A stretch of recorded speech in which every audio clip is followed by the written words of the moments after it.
In the first 77 seconds of this presentation, I will give you an idea which you will agree is absolutely significant.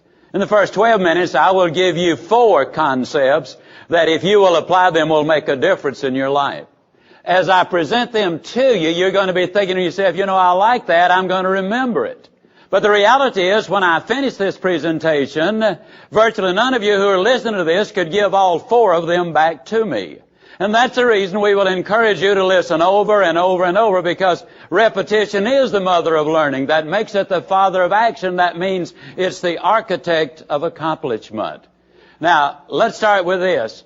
How many of you have ever either heard me before or else this will be your first time? Could I see your hands, please? All right. Now, the second question is kind of tricky, so stay with me. How many of you honestly and sincerely believe, as a matter of fact, you're totally convinced beyond any doubt, there's something you can specifically do in the next 2 weeks that would make your personal life, your family life, and your business life all worse? May I see your hands in the live audience, okay? You probably know the next question then. How many of you believe there's something you can specifically do that will make all of them better? Okay? Now, as you listen to this on tape, I hope you're responding to me as well. How many of you believe that the choice is yours? Can I see your hands? How many of you believe that every choice has an end result? May I see your hand? How many of you believe making the right choices is your responsibility?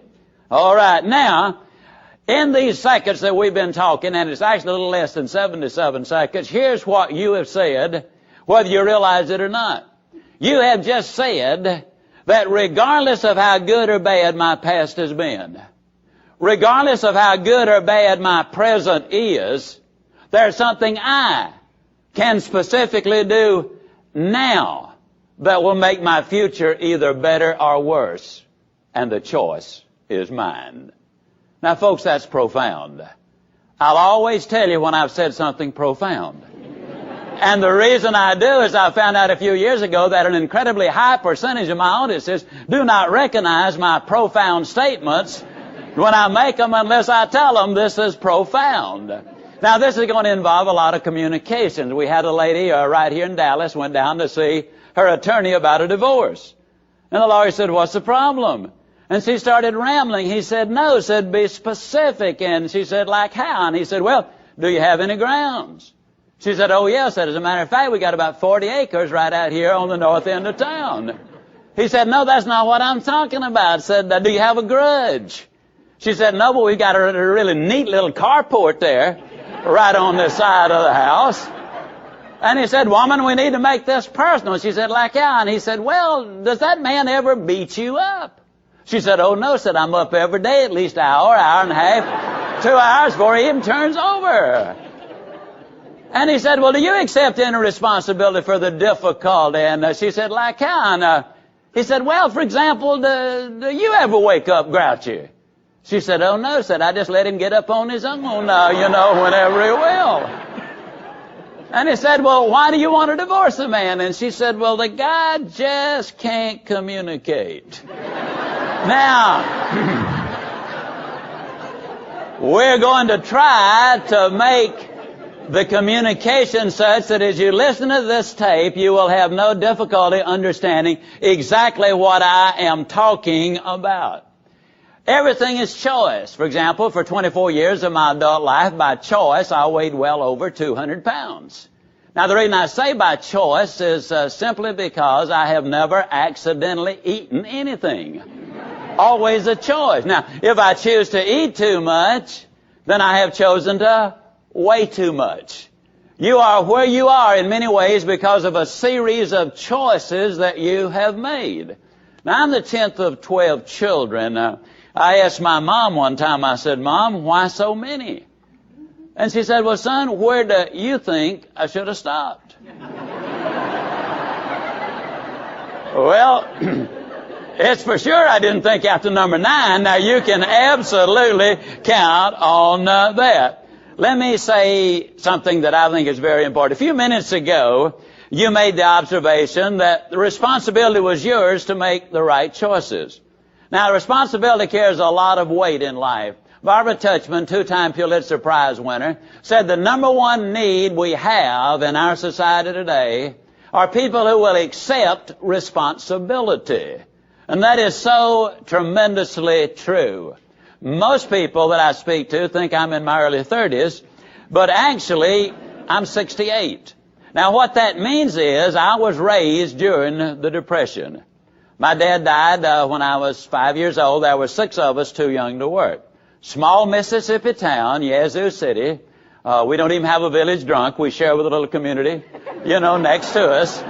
But it's exciting. About once a month a train comes through town. And I know that doesn't sound like excitement until I explain we don't have tracks there. And then that, that puts it in a different category. It really does. We used to hang a mirror at the end of Main Street, make the town look bigger. Well, anyhow, small Mississippi town. Now, let me say something here. I can tease about my hometown for one very good reason. It's an amazing little town.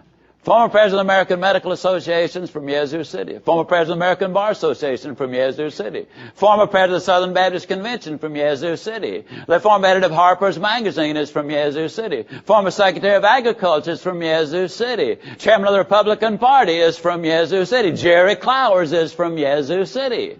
Now, I have no idea what happened to the other 3. But, I can tease about my hometown because it has been so productive, and we're going to be using humor throughout because, you see, people learn faster, they learn more, and they remember longer. But the major point I'm making there is we can tease about that little town because of its productivity.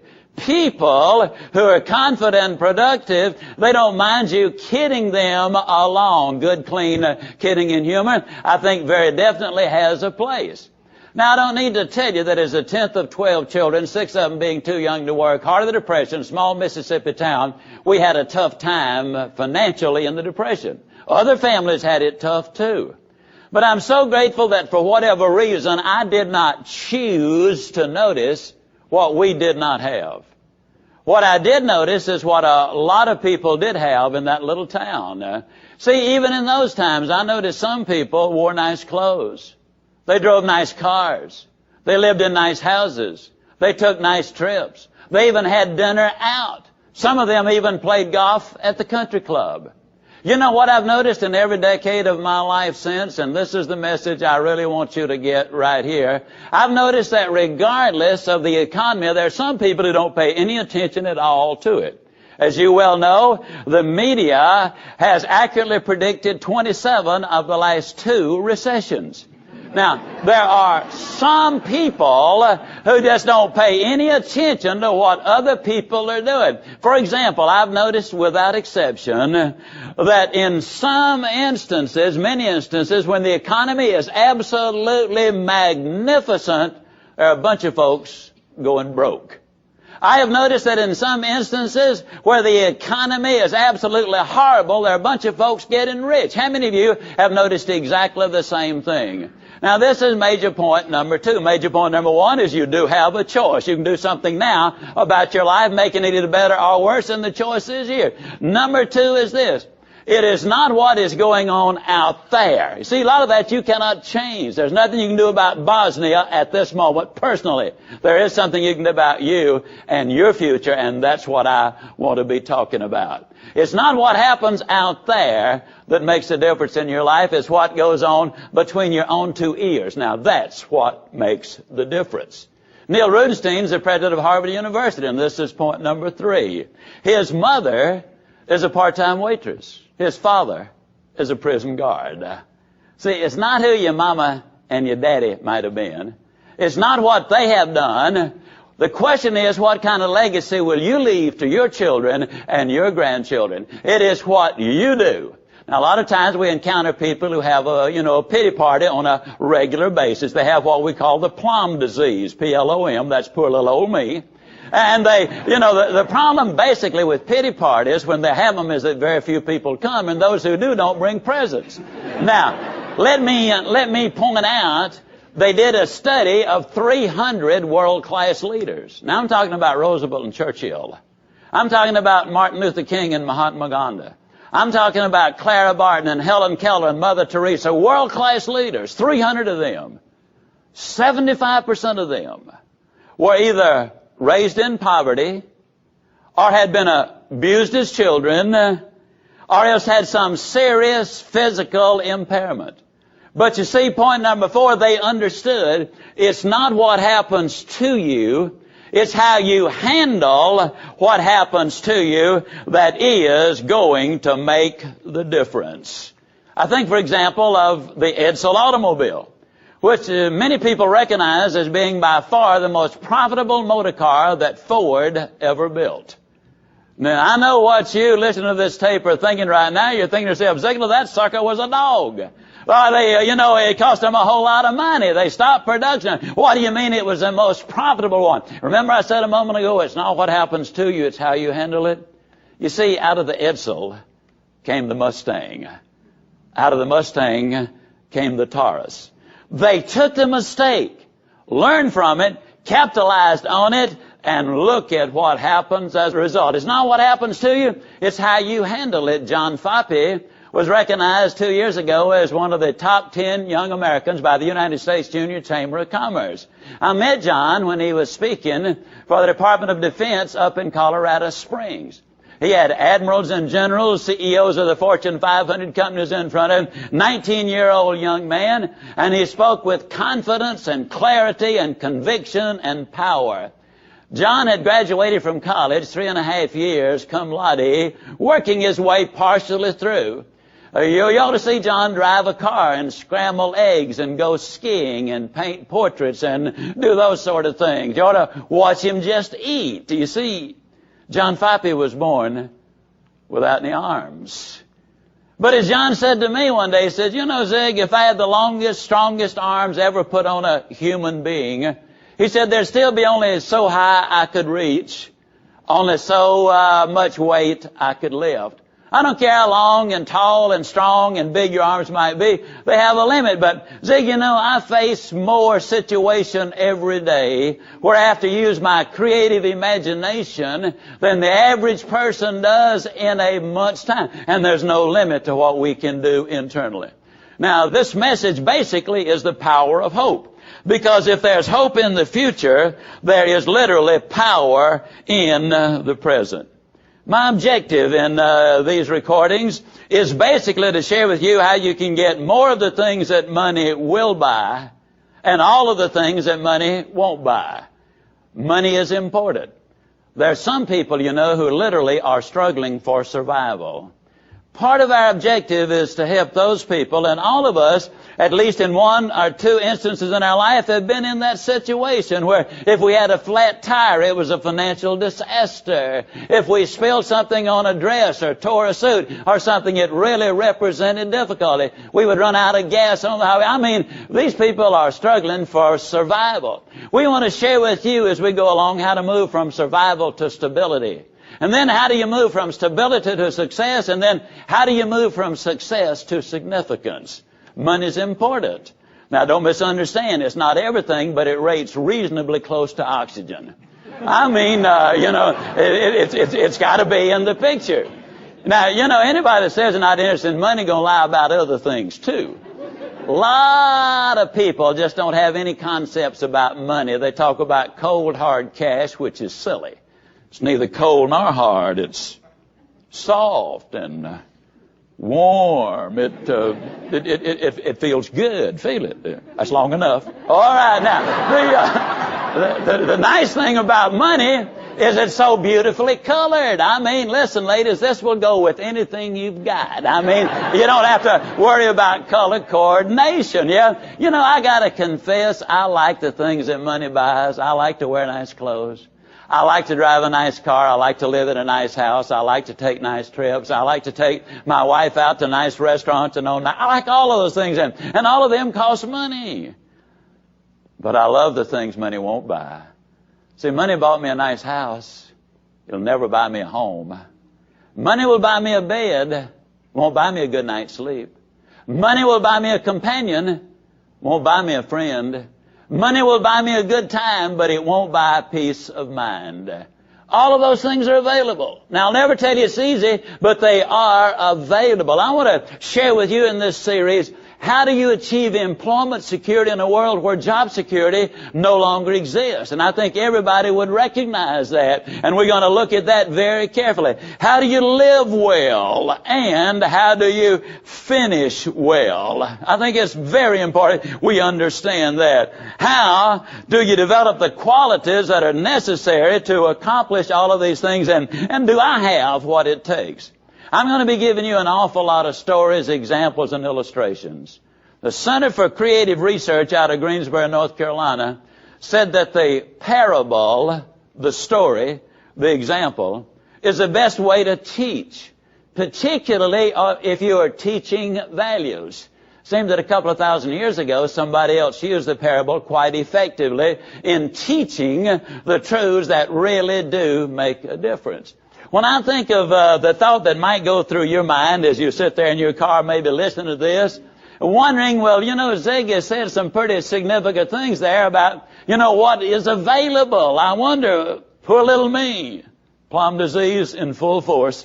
Can I accomplish those things? Well, let me tell you about Vince Robert, and you kind of think along with me and see how you compare to Vince. He's 37 years old. Now, how old are you?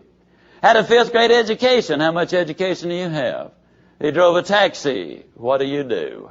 Now, the question is, where do you think Vince Robert was going to end up in the minds of a lot of people? I know many would say, well, there's a perfect candidate for governmental assistance before he passes on.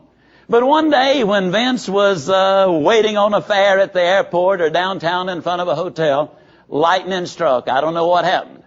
But he bought a book. It was a dictionary, a 15-pound Webster's dictionary. Isn't it? How many of you know why Webster wrote the dictionary? His wife kept asking him, now, what does that mean? Well, anyhow, I'm sure glad y'all are in such a good frame of mind. Laughter is good for you. And gets those endorphins and the dopamine and norepinephrine hopping around in there, And interestingly enough, it also is economical to laugh. There's new scientific evidence that's been validated in the American Medical Association journal, which proves beyond any doubt that if you have a tendency to laugh and refrain from doing it, the laughter reverses itself, comes back inside, and spreads your hips. So so we encourage you, go ahead and really laugh and enjoy yourself, because, as you well know, obesity is widespread. Now, Vince Robert put that dictionary on the front seat of his automobile. And starting on word 1, page 1, he started learning those words. By the time he had barely gotten into the dictionary, maybe 1/8 of an inch thick, all of a sudden he starts understanding things he's only been hearing. Understanding things he's only been reading. Now, this is validated by Georgetown Medical School, which said in their studies that in 100% of the cases, no exception, that when your vocabulary increases, your IQ goes up. Every single case. You can build a magnificent vocabulary and not invest any time at all. None. All you got to do is get your dictionary, put it in the bathroom. Now, when you analyze what I just said, it really will take you no time at all. That IQ goes up. Now, let me tell you what happened to Vince Robert. As he started hearing things and listening to things, he started understanding them. He started investing in the stock market, took every dime he could spare. He ended up buying the 19-car cab company. He kept investing. Today he's a wealthy man, travels Canada, telling people how he did it. You know what I believe with all my heart? There'll be tens of thousands of Vince Robertses who will listen to what I just said and say, if that guy can do it, I can do it too. That's what this is all about. I want to share with you a basic concept which you will hear me repeat over and over. Namely, that failure is an event. It's not a person. Yesterday really did end last night. Today really is a brand new day. And it gives us another choice today to do with it whatever it is that we wish to do. One of the things that I'm going to be covering in this series is how do you get along with other people? How do you get along with that bloodsucker of a boss who wants to squeeze every ounce of blood out of you and only pays you minimum wage because it's the law. How do you get along with that lazy, irresponsible employee who wants all the benefits and do none of the work, who thinks they ought to show up when they want to, where they want to, how they want to, and do what they want to? How do you get along with that person? How do you get along with that man I'm married to that no human being alive could ever tolerate? How do you get along with that woman? I don't know how anybody can. How do you handle that irresponsible, lazy teenager? How do you get along with all of these people? Well, we're going to look at how you do all of those things. How many of you would agree in this live audience that that's going to be extremely valuable information to you? Because you know some people like I have just described, okay? Let me tell you, how do you handle a job you hate? Now, I know you love your job as you listen to this, but there are a lot of people who have jobs that they're just not very excited about. They kind of hate them. I was going through the airport out at DFW, through the security bit, and this young man was there, and I always said, "Thank you very much. How you doing?" He said, "Just awful. I hate this job." And I smiled at him, and I said, "Well, that's interesting. I'm certain that there are literally thousands of people in Dallas, Texas alone who would love to have this job that you absolutely hate." The young man did a quick double take, and he said, "I never thought about that." I said, "Well, don't you really think you ought to think about it just for a moment? How do you learn to love a job that you hate? And if you can't learn to love it, how do you get to be productive?" Let me tell you a story. It's about a guy named Richard Oates. Now, Richard Oates was a superintendent with one of the nation's largest home builders. For 5 years, he worked with them. Last 3 years, he was under such intense pressure that he told me less than a week ago, he said, "I hated Sundays." And I said, "Well, why on earth did you hate Sundays?" He said, "Because Sunday was the last day before I would have to get back in the rat race." And he said, "I was under so much pressure, I was stressed out to an incredible degree." Well, let me tell you the rest of that story. In the 5 years he was there, he only missed 4 days because of illness. In the last 3 years he was there, he was never late a single time, regardless of the weather, regardless of how he felt, regardless of what the car trouble was. He always did not use the complete vacation time. The last year he was there, he was recognized as one of their top superintendents, would undoubtedly have gotten the award as being the best. But he had, in the meantime, accepted a better position, and they just generally don't give those awards to people when they have left the company they're with. Perhaps the most amazing thing, though, is that the thing that was so amazing to me, although he had 400 home units that he was in charge of, 15 to 20 homes going up at all times, in the last 10 months, he built and closed 83 homes without missing a single move-in date. Now, that is absolutely unbelievable. I asked him, I said, "Well, how'd you do it?" He said, "Well, first of all, there is a question of survival. I do have responsibilities. I just love to eat. I have responsibility to my wife. I have other responsibilities. I had a responsibility to my company. I'm known as a company man. My responsibility was to give them the very best that I had, regardless of how I might be feeling at the moment." Now, folks, that's what we call character. Character is the ability to carry out a good resolution long after the excitement of the moment has passed. That is accepting responsibility. He said not only that, but he said, I had a mentor, Stan Sermonak, who had really taken me under his wing, had made it possible for me to get this particular job, had been my mentor and encourager. I did not want to let him down. Now, what is all of that saying, folks? There are some absolutes in life. We talk about relative this and relative that. Relative as far as I'm concerned are brothers and sisters and in-laws and that sort of thing. But there are values that are not relative. For example, suppose we were to take the laws and say, well, we got about 2,000 on the book. I believe in, let's see, this one, that. But I don't like that one at all. I'm going to take that one out of there. We would be in chaos, would we not? It would be anarchy. Now, the thing I guess I like best of all about Richard Oates, and I recognize that this is going to sound a little self-serving, he just happens to have married one of the most beautiful girls I've ever seen in my life, my daughter. Now, that means very simply that he's my son-in-law, but the story is that today he's our vice president in charge of marketing and product development, applying the same energy, the same commitment. You see, he took a job he did not like, gave it his absolute best, learned the skills, the commitment, the responsibility to move into a better job. Don't like your job? Give it your best shot. That's the way you get the better job. Let me give you the second illustration. Several years ago, my executive assistant, Laurie Majors, received a telephone call from a lady in Birmingham, Alabama. Now, Laurie is quite a story. She's been with me 18 years. She finished the 10th grade. 2 years ago, we evaluated our key employees. Laurie graded out at slightly above the master's degree level. Let me tell you something. You can finish school. You can make it easy. You never finish your education. And it is seldom easy. She simply keeps on learning, keeps on growing. And you, by virtue of the fact that you have invested in this set of tapes, taken your money, now taken your time, means that you're investing in yourself, in your future, and I commend you for that. Laurie got this phone call from this lady in Birmingham, Alabama. After the phone call, she said to me, you know, Zig, the lady thinks she's got an incredible problem. I think that you could probably solve it in 5 minutes if you can meet with her when you get to Birmingham. I said, well, Laurie, I'll get there early, invite the lady to come backstage. We'll have a little chat.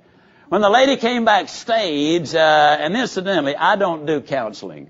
I'm not trained for it. I don't have the time for it.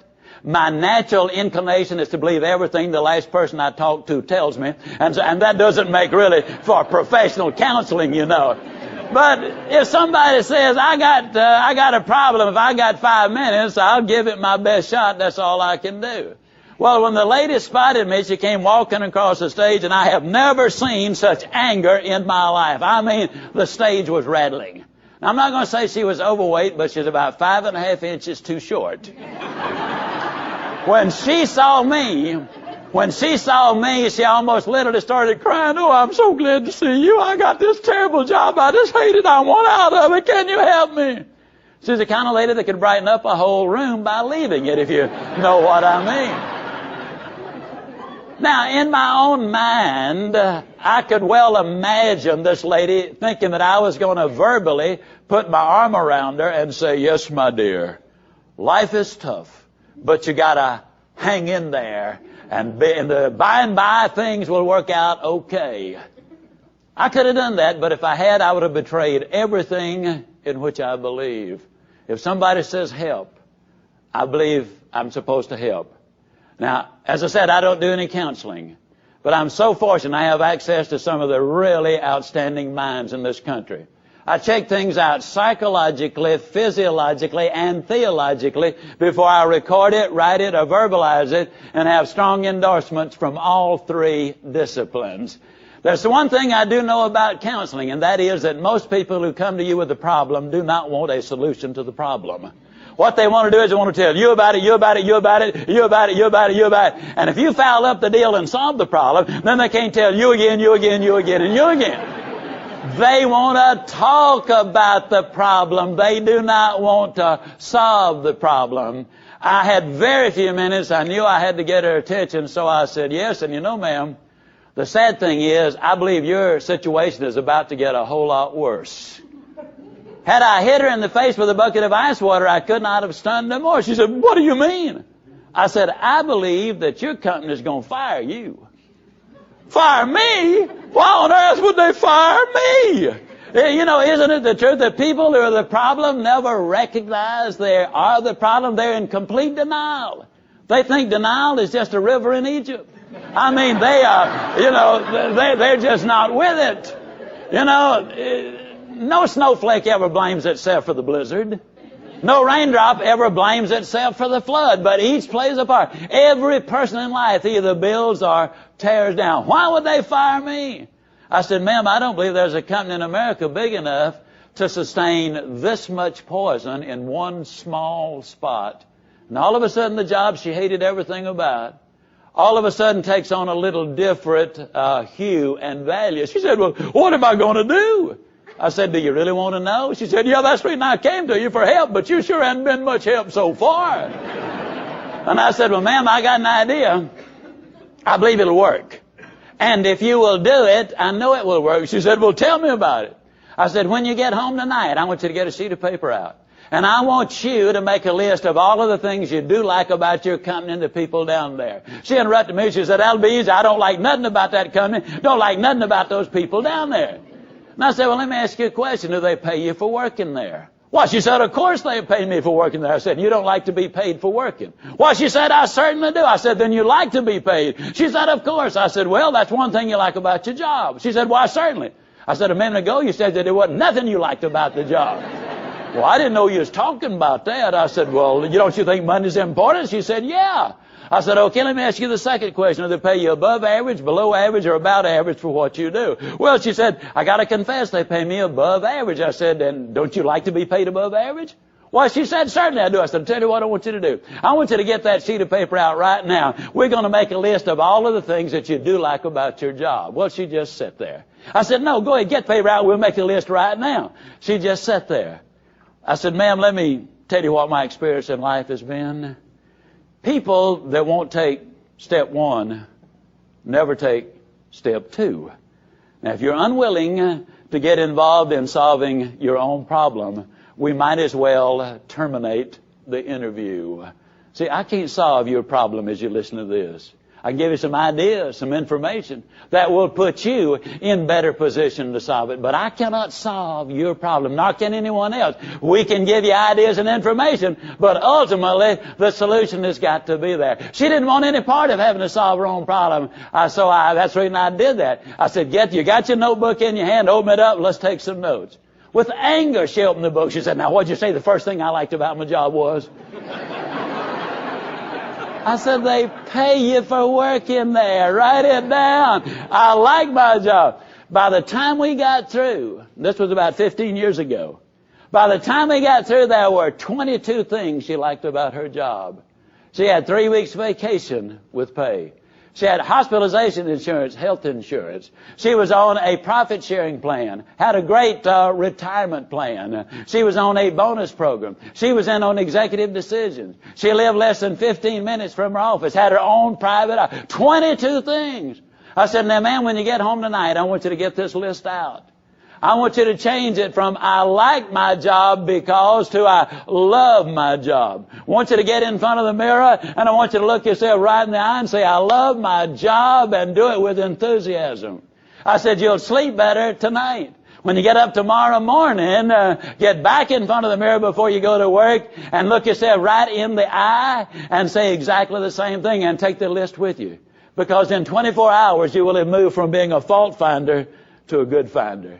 You know, a lot of people look for fault, try to find fault like there's a reward for it. I said, you will begin to look for something good, and you'll be amazed at how much that list is going to grow. Do this every morning, every night for the next 30 days. 6 weeks later, I was back over there conducting a sales seminar.